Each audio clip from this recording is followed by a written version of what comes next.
All right, so as you can see in the background, I'm on vacation, but I still have to post and I still really have to talk about this because it's on my mind for the longest while. And that is the transfer of Antoine Semenyo to Manchester City. That's going to happen. It's there in the clouds, written in the clouds per se. And initially, Liverpool were in talks with Antoine Semenyo's representative to see how best they can get him in January. But for a few weeks, going back as far as probably mid November, there has been no form of communication for the past weeks, couple of days. Nothing has been said.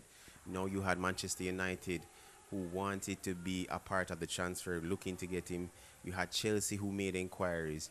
And of course, you have Manchester City who progressed and agreed personal terms with him so that they could get him in January. And I think that's going to be a hell of a transfer, especially seeing that they already have Doku, seeing that they already have technicians like Cherky and Foden. It just adds another layer, another dimension of what Manchester City are looking to do in the second half of the season. And I've said if it wasn't really Liverpool trying to get it back to back, which I don't think that's going to happen because I've already written it off.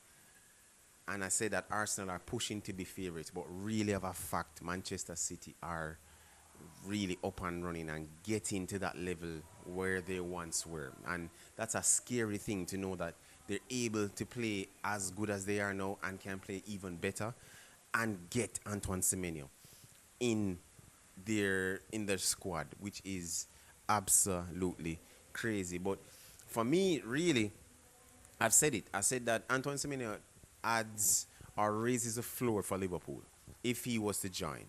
Now, for me personally, I'm not hugely disappointed. To be honest with you, I'm a person and of the belief that if you are coming from a club and you kind of buy the players where you're coming from, I don't really rate you to an extent because you're shopping from where you once were. And I don't think that's how Liverpool really operate. I mean, they did it with Kirkes, yes, I understand, with Richard Hughes.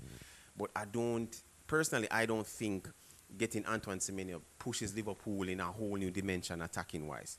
He raises the floor. He is very good out of position. I've raved with him. I've said that he's a good, hits on the transition very well, presses very well.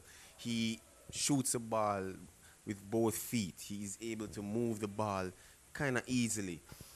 But, still lacking just that little bit of technician and subtle movement. Not really the best at 1v1s, but he will drive at you. I said that.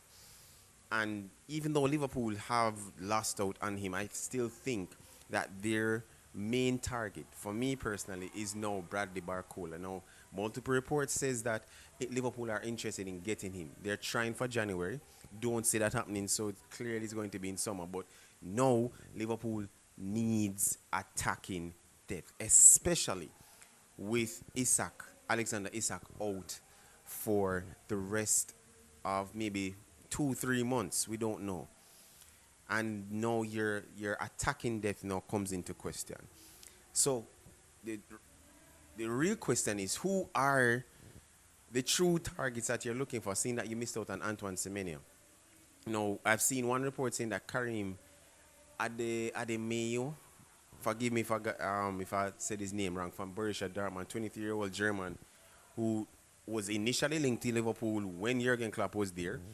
So now reports are linking him back. We don't know how that is. Some other reports say that they're looking at Memphis Depay and so on. But I still think that it's going to be Barcola. And it could be Karim. It could be. I'm not saying that it's out of the realms of possibility. But it could be. Because Liverpool do need the attacking depth. Arne Slot is lacking that. And I will speak on what I see with this squad currently, even though they're on a 6-game unbeaten run. Nothing huge. But the squad is lacking depth. They're lacking an attacker or two. They are lacking in the centre-back position, especially seeing that Joe Gomez now is out for probably like maybe 2 weeks.